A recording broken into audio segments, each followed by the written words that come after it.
we can see a dim star field. We can see constellations. And we can see the Milky Way, or we can see city lights brighter than ever. And so, that's one of the things that we can, kind of build on. And also, maybe, if we can capture shooting stars or, just hurricanes or anything really, it's a whole new vantage point that we can see these things from. This is the best way to go. Right.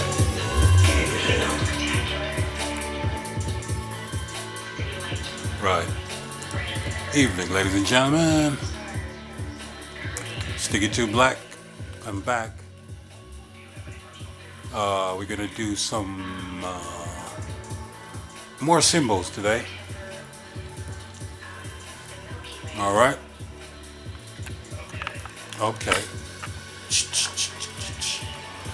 Today we're gonna do. I think we're gonna go back to our Roman friends. And get this thing to do its work properly. I have to get a junior, an assistant, to do this manual labor for me, if possible. Right. When it comes to symbols, we'll start and make it as easy as possible.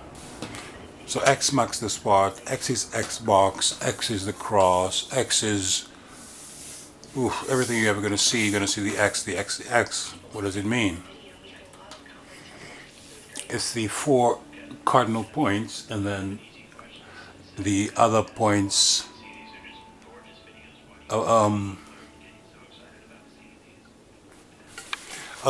inside of it. Okay, so we're going to start with the true emotion, like the real one, began as an O, all-encompassing one. That's why you get the O symbolism, the 0 or circle.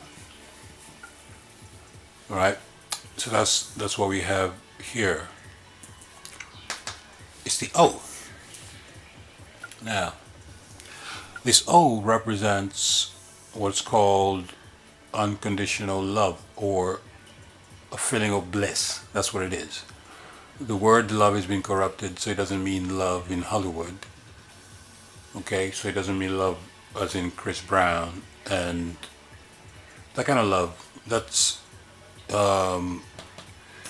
physical here, form of love. You also have a spiritual form of love, which is a sense of well-being. All right. That's what a cokehead is chasing all the time. It's the spiritual, not the physical. All right. So that feeling of bliss, it can be evoked by emotions or feelings. Sometimes you get music. A pretty good music can do that. Can uplift you and make you have a sense of bliss. So that's the emotion that the unconditional love creates. All right. So this was like that for most people for a considerable amount of time, until, ladies and gentlemen, little boys and girls, the monkey man came in, the rhesus factor monkey man. And what he did was cause a separation. All right. This separation. So initially he had this one. So when the monkey man came in, he did his thing and created a division and created a separate emotion from what you'd call love. And that emotion that the monkey man created was an emotion called fear, right? So up here you'd have the love or bliss emotion, bliss. And down here you would have your fear. Fear. Up here. So that's all that they've done. All right? Because they understand psychologically that there's a very thin line between, as they call it, love and hate. Very thin line. It's the same emotion, simply different extremes of it. Because love, according to the Masonic black and white thing, love, if you say love, it implies hate as well. Because it's the same thing to start with. It's an emotion. When you're, how would you explain it? Now, imagine the dark is dark and the light is light, right? The transition is very gentle. There's no abrupt breaking into it. So you can never tell where love begins and hate starts, or love ends and hate begins in this emotion. It's just one. Because you could love somebody in the morning and they do something and then you don't love them anymore in the evening. Now you hate them. How is that? It's just an emotion, right? So, and also, when you're very happy, you tend to cry. Let's say, when you're feeling extreme bliss, right? You tend to cry. And when you're feeling rubbish as well, you cry also. So, extremes. But the result is the same. How is that possible? I don't know. Anyway, that's for you to consider. For this particular talk, ladies and gentlemen, little boys and little girls, the monkey people, filing their paperwork in the magician's courts, and walking around in their suits, in their little dresses, pretending to be doing something. This is for you also. Right, no, the monkey people did was they overturned everything, you see. So where you used to live in bliss, they came in with their fear business and they just overturned it. And you can tell in their spellings and the pronunciations of their words. You see, so that's what it did. Twisted it round, all right? So love became evil, all right? Evil. All right, so before, in their particular dialects or languages, the word for it used to be that, amor, used to be love. So when the buddies, the papal bulls, they came and switched that round as well and give themselves the title, right? So ever since they showed up, we've been living under their presumed grace, because they own everything and they own everyone. Everyone is an agricultural product. I mean, leaving people anyway. It's a whole bunch of BS. But anyway, this is what it is. That's why we are where we are, because initially the energies would flow circular, for instance, like that. And it would keep in a cycle, circular, circular, circular. When these characters came in, what they did was they took the energy flowing circular, stopped it, and then flipped it on his head. So it went the other way. Because they're the people, the S people, and you see the S symbology everywhere to show who they are, that they're the ones who are doing it, and they're the ones who twisted it this way. So initially, where you were, you'd say you were here, where you all balanced, right? What they did was remove the balance. Sorry, I'm thinking my camera's playing up. I hope it comes back in a minute. Who knows about this stuff? Probably make it bigger, but we're going to carry it anyway. Don't worry about that. We're going to carry on and see where we are. So yeah, so that's why you get your as symbolism, and you'll see that a lot in your advertising and your television set. Now, when it comes to legal matters and lawful matters, you need to understand there's two jurisdictions. You can choose to live in the land of Amor or the land of Roma. It's two different jurisdictions. In reality, you have law of the sea and law of the land. The sea represents that S that we're talking about. So the people who run the sea, who can be termed, the proper term would be pirates or parasites. When you're doing business in the seas, you need to know how to do business in the seas, right? First of all, when you're at sea, you're presumed to be dead and lost at sea.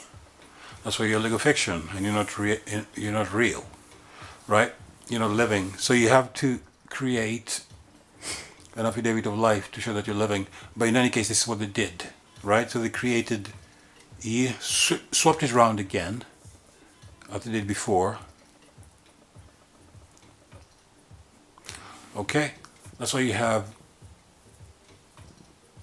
this going on today, and people are not doing that. Okay, now, how is it all relevant? This is how it's relevant. You have your physical self, we keep telling you. Then you have your spiritual self. Your physical self comprises 10% of your whole being, and your spiritual self comprises 90% of your being, because everything is taught, little boys and little girls, right? Everything in existence is a result of thought. There is nothing random, and there's no man in space neither. There's no car driving around in space. As a matter of fact, there is no space. It's a joke created by Hollywood and the S people. The people want you to live lost at sea forever. All right? They want to remind you that you live on the land. Right, so you have your physical and your spiritual.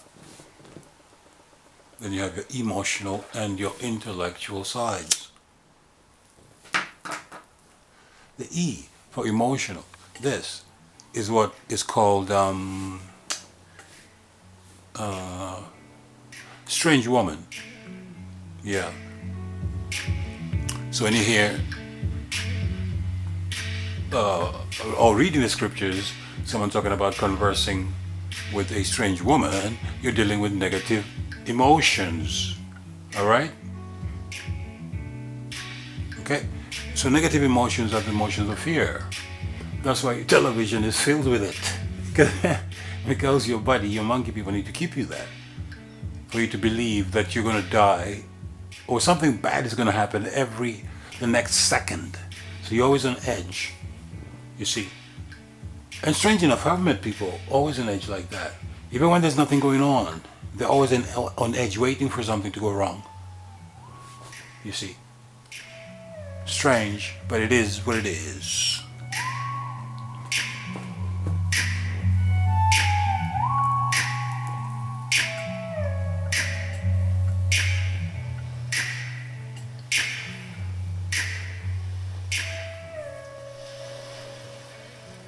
Okay. Right. Now in your brain, monkey people, you have two hemispheres, left and right. The right is a 90%. The left is a 10%. The training by the fear people is to use your left side of the brain only. So you find most people living in fear because they're using the left side.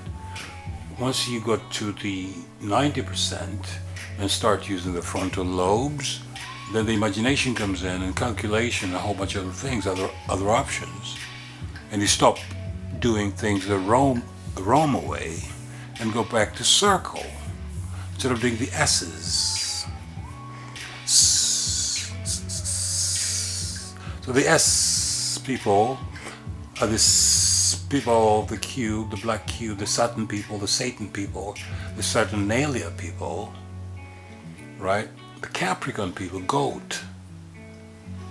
Goat, if you look at it on the compass, for instance, the goat people will be the people dwelling in the darkness here, the bottom pit of fear here. If this was considered positive and negative, this, you see, like that. Right? So if you're doing certain things here on the S, that's where you are. Okay. So that's the what they'd call hell. and then the top part would be heaven. That'll be hell and heaven. Right? No, because everything is thought and everything is on this scale here.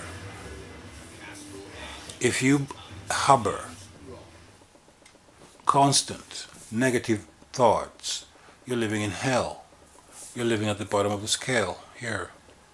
Right? If you have a positive mental attitude, you're using a crown, you're living on top. You're always in heaven. Alright? So you decide where you want to live. When it comes to legal matters, you need to be on the living side, the life side, right? This evil is the negative, and it's the C. C, I mean C, S-E-A, in context of legalities, right? So if you don't know who you are, you're considered to be lost at sea. Alright? Because you're lost at sea, you have no control over your estates or assets. So any bailor can claim them under the rules of abandonment, mercantile law. Anything found abandoned on the seas is, for the pirate, is booty. Alright? That's why we on the booty right now. So, positive emotions or a positive mental attitude is considered a living, if you're gonna dwell on that. If you're gonna retain at least 90% of your time maintaining a positive mental attitude, then your presumed life will be lived in heaven most of the time. However, if you harbor constant negative thoughts, your presumed life will be in the negative, i.e. you'll have disease of various sorts, right? Because you're harboring negative magnetic instead of electric energies inside you. Alright? Electric sends out, magnetism attracts. So be careful what you attract. So the law of the seas. How does the seaman identify himself? By the S, or the C, or the three stripes as they call it, or the triangle, which can be represented either as an upward triangle or a downward pointing triangle as a number 3, and then you have your M, your E, and your W, and there's a whole variety of them, right? You get your 3, and then you get your, if you put the 2 together, you get your 33, which is 2 triangles together. Well, I'll just probably simplify this. Now, for the monkey people, this might, we'll try and make it as easy as possible, alright? So you know how to operate. Let's imagine this is your big melon head, right there. Now inside that big melon head, you have 2 hemispheres. Alrighty?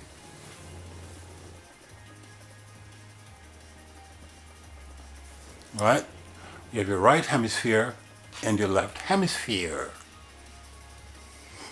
The right hemisphere is positive and the left can be considered negative. So your right is righteous and your left is not unrighteous. Your right is a Jew, your left is a Gentile.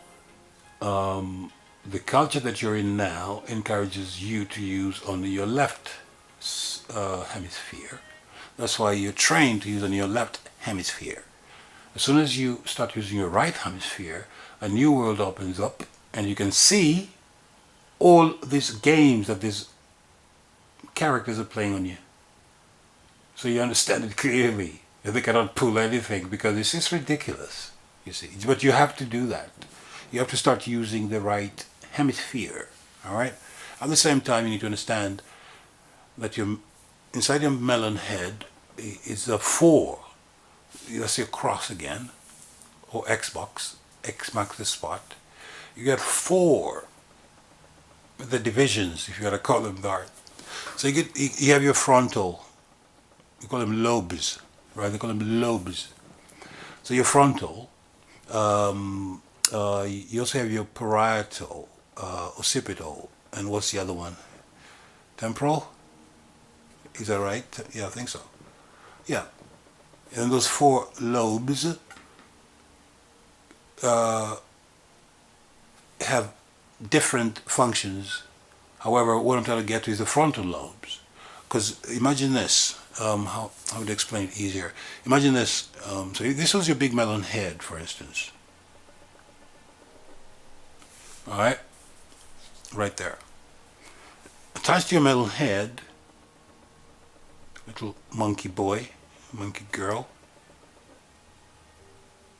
filing fake paperwork in the county court. This is your crooked spine, right? So that's your big coconut head, and attached to it is your crooked spine. Now, in your brain here, you got 3 main parts. Okay? So you're going to start with the frontal lobes. That's why I was referring to the frontal lobes. So the big part of your brain here is the 90%. Right? And then your reptilian brain, which is down here, which is attached to your spine. Okay? And then you have the midbrain, your mammalian brain there. Right? If you put it in a chakra chart, it'll look something like this.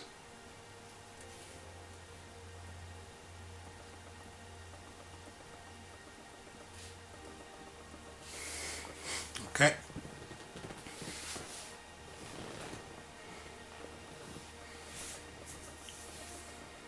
Now, draw this thing's bigger. Oh, bloody hell. Come on, you son of a bitch. Right, let me get this clear. I hope that's clear. Right, so down here you'd have your 7 chakras, the mid there. So here, now, this is equivalent to your reptilian brain, right here. You have 2 options only when you use your reptilian brain, which is down here. You see? Flight or fight, feed and FU, fornicate. That's it. Up here, when you use your frontal lobes, this is where you get calculation, imagination, forward thinking, a whole bunch of other options. So you need to start using your right side, your frontal lobes, instead of depending on your reptilian brain. The mammalian brain simply makes you, I'd say, compassionate, so you're able to see and care for somebody else. Unlike a reptile, who doesn't care. Alright? That's what that is. Alright? I think that covers it. I have some other graphs to show that we live in a third dimension, so things work in 3s. So if you follow the rules of this recipe, then you realize that it's all a formula. Just apply the numbers and don't give it a thought, because thoughts are not real. They're very transient and they keep changing. So it's not something to dwell on. Feelings are not something to dwell on. It's something to experience and move on. Yeah. What is this? This is 1 to 3, 1 to 3, right. This is how the sine wave works. So you have 9 numbers in total, number 9 being the one that it's called the completion, number of completion, it's gone through a circle. But then you have 1, 2, 3, which can be considered positive, and then 3, 4, 5, negative, 7, 8, 9, positive again on the other side, and that forms the circle, and it goes round and round and round and round, because it's been broken. So initially you were revolving in bliss all the time. When they introduce fear, you have to go down the fear spiral. But as long as you understand that's what it is, or if somebody tries to introduce fear into your life, don't let it consume you. You feel it, acknowledge what it is, and let it go quickly. But you need to be dealing with the agent that's trying to instill fear in you more than worrying about the fear itself. Right? Yeah, 1, 2, 3, 1, 2, 3. So the 1, 2, 3 is the put it the Krishna, Vishnu, and Shiva. The cardinal point. You see, the cardinal point, fixed and immutable, simply means there's a beginning to everything. There's a middle of it, and an end to it. So you cannot attach to anything, because the plane you live in is a plane. Excuse me. Excuse me. The plane that you live in, the only constant is change. So some changes are small, some changes are big, but the only constant is change. You see. So some changes might be 1, 2, 3 here only, and some changes might be big, 1, 2, 3 within a whole bunch of small changes in there, and this can carry on forever. So you can do another loop there, and it goes on as a fractal. You can do another loop right there. You see. So this would be the, let's say, you could do an example as the day, and then the week. You can do a there, and then you can do a month, a bigger circle, and you can do a year, another even bigger circle, and break it down like that. And that's a fractal. Everything is everything, as they say. Everything is everything. Once you understand this 1, 2, 3, 4, 5, 6 symbolism, 7, 8, 9, then these characters don't pull this stuff on you anymore. Not through the advertising. So you get to use it, and you get to know what's real and what's not. That's some of the symbolism that you get. That's where you get the signs from.